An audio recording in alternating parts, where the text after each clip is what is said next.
নিশ্চিতভাৱে চৰকাৰে শক্তিশালী তদন্ত আৰম্ভ কৰিছে আৰু দোষীক কঠোৰ শাস্তি দিয়া হ'ব বুলি ইতিমধ্যে মাননীয় মুখ্যমন্ত্ৰী ডাঙৰীয়াই ঘোষণা কৰিছে। গতিকে মই ভাবোঁ যে নিশ্চিতভাৱে তদন্ত শক্তিশালী ৰূপত আগুৱাই যাব।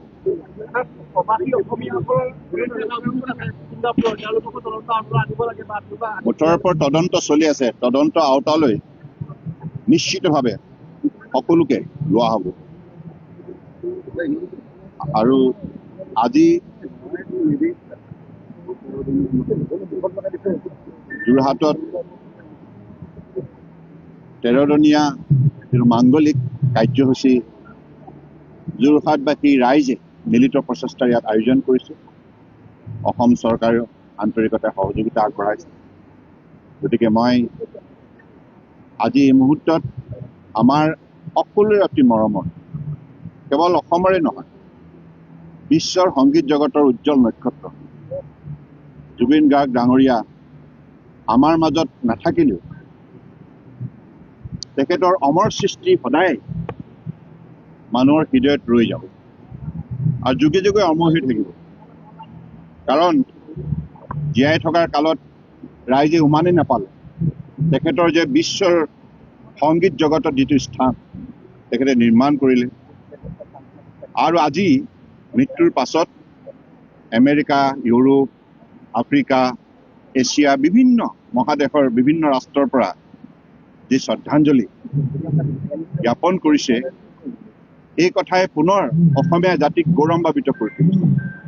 অসমীয়াই কোলাতে থাকি সাঁতুৰি নাদুৰি কঠোৰ পৰিশ্ৰম আৰু সাধনাৰ যোগেদি জুবিন গাৰ্গে তেখেতৰ জীৱনকালত যি অমৰ সৃষ্টি কৰিলে, উল্লেখযোগ্য অৱদান আগবঢ়ালে বিশ্বৰ সংগীত জগতলৈ, ই সদায় মানুহৰ স্মৃতিত সজীৱ হৈ থাকিব।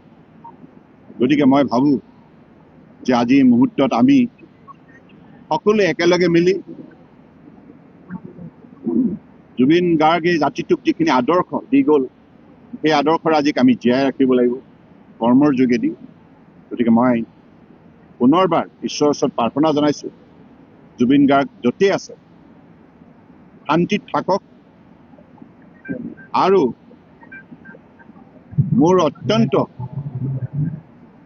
মৰমৰ ভাতৃ হিচাপে মই এতিয়াও ভাবোঁ যে তেওঁ আমাৰ মাজতে আছে।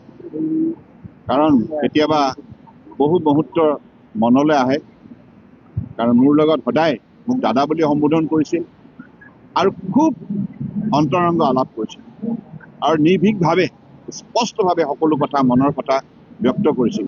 গতিকে তেওঁৰ যিটো নিৰ্ভীকতা, তেওঁৰ নিষ্ঠা, তেওঁৰ যিটো আন্তৰিকতা আৰু তেওঁৰ জাতিটোৰ প্ৰতি থকা যিটো শ্ৰদ্ধা ভক্তি এই কথা গীতেৰে প্ৰকাশ কৰি গৈছে। আৰু আমাৰ জাতীয় জীৱনলৈ তেওঁ যিখিনি অৱদান সেইখিনি কথা আমি সকলো সময়তে মনত ৰাখি কাম কৰি যাব লাগিব। গতিকে পৰিয়ালবৰ্গলৈ মই গভীৰ সমবেদনা জ্ঞাপন কৰিছোঁ। জুবিন গাৰ্গ সদায় অমৰ হৈ থাকিব।